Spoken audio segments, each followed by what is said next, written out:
The word mindfulness is often associated with activities such as meditation and yoga, but this doesn't work for everyone. Psychologist Dr. Marnie Lishman has other ideas to slow down where life gets you down. Hello again, Marnie. Hello. Now, when feeling overwhelmed, we are often encouraged to engage with meditation or perhaps breathing techniques. Why doesn't this work for everyone?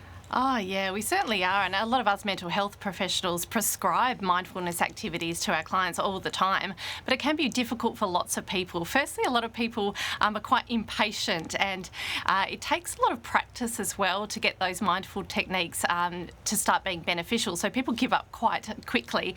But other times there's a lot of cognitive overload, so people are overthinking a lot, so find it really hard to focus on mindful activities.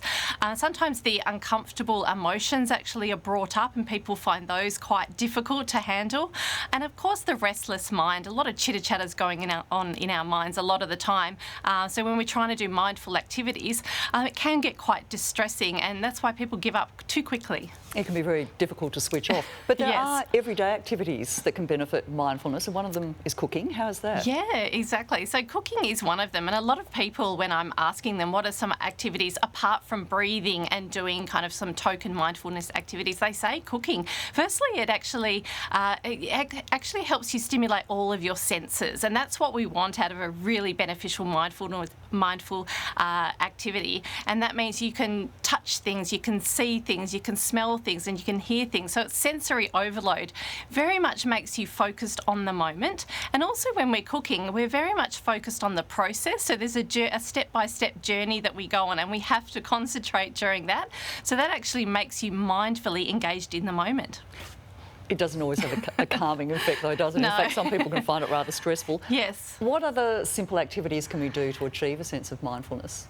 Yes, well, the first thing is what I really need people to think about. If it is frustrating, the activities, then you start getting quite emotional, and then it's not beneficial anymore. So I think whatever activity that you enjoy doing that puts you in the moment where you actually forget time and all your sensory senses are actually engaged is actually going to be really beneficial. So for a lot of people, that might be the mindful activities like the colouring in books. It might be body type of mindful moments like yoga and pilates.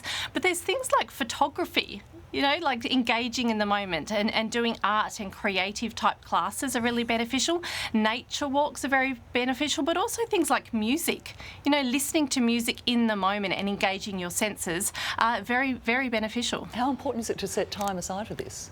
I think it's really important. You know, when we're living life to its fullest, you're going to inevitably face stress, good stress and bad stress. So it's very important that we ritualise these stress management techniques into our life, and they're just every activities, and they act as an antidote to those stressful moments. Well, cooking might not be the perfect recipe for calming down, but it is a great start. Till next week, Marnie. It certainly is. Thank you.